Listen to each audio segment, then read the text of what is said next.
श्री राजू बिष्ट जी। आपका बहुत धन्यवाद सर, चंद्रयान पे बोलने के लिए आपने मुझे मौका दिया।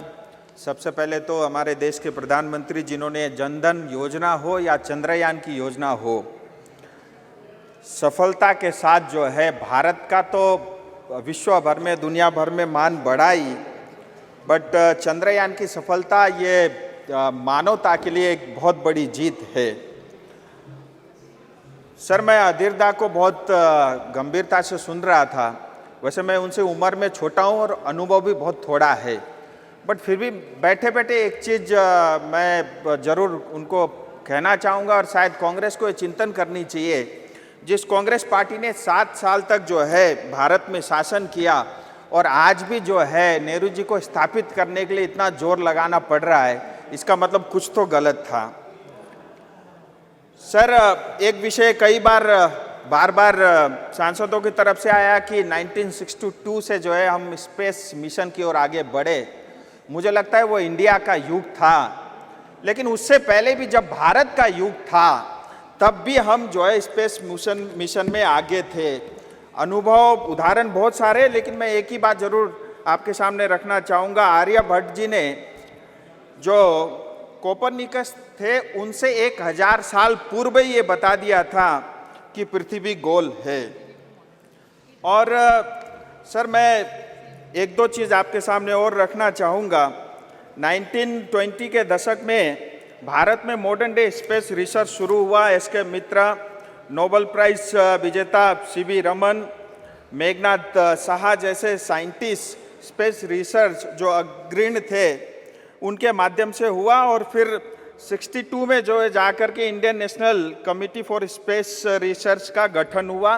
63 में यानी 1963 में भारत ने पहला रॉकेट लॉन्च किया और इंडियन स्पेस रिसर्च 69 में जाकर के इसरो के नाम से कन्वर्ट हुआ और इसरो ने अब तक जो है 90 सैटेलाइट मिशन लॉन्च किए और इसमें से 48 स्पेस मिशन मोदी जी के समय में कार्यकाल में 9 वर्षों में हुए हैं। और इसरो ने ही पिछले 9 वर्षों में जो 48 स्पेस मिशन लॉन्च किए उसमें से जो है 424 सैटेलाइट साथ लेकर के गए थे। सो ये एक बहुत बड़ी उपलब्धि है। और अगर हम भारत सरकार का बजट भी देखें 2013-14 में जहाँ 5615 करोड़ हुआ करता था, 2023-24 में बढ़ के 12500 करोड़ से अधिक है। और कई सारे फॉरेन सैटेलाइट भी जो है इसरो ने लॉन्च किए हैं। 3000 करोड़ से ज़्यादा की आमदनी हुई है और ये आमदनी पिछले 9 साल में करीब करीब उसका 90% हिस्सा जो है पिछले 9 साल का ही है।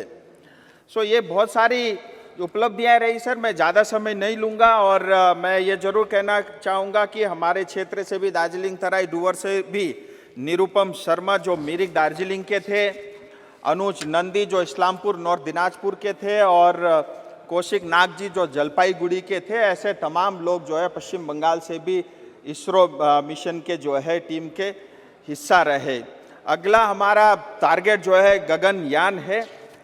लेकिन सर, मैं बंगाल की दृष्टि से एक दो विषय जरूर रखना चाहूँगा, क्योंकि बहुत सारी बातें जो है बंगाल के हमारे सब टीएमसी के सांसदों ने भी रखा और हम सबको भी गर्व होता है कि बंगाल की इतनी बड़ी भूमिका रही और इतने बहुत अधिक संख्या में जो है उनका इस टीम में योगदान रहा।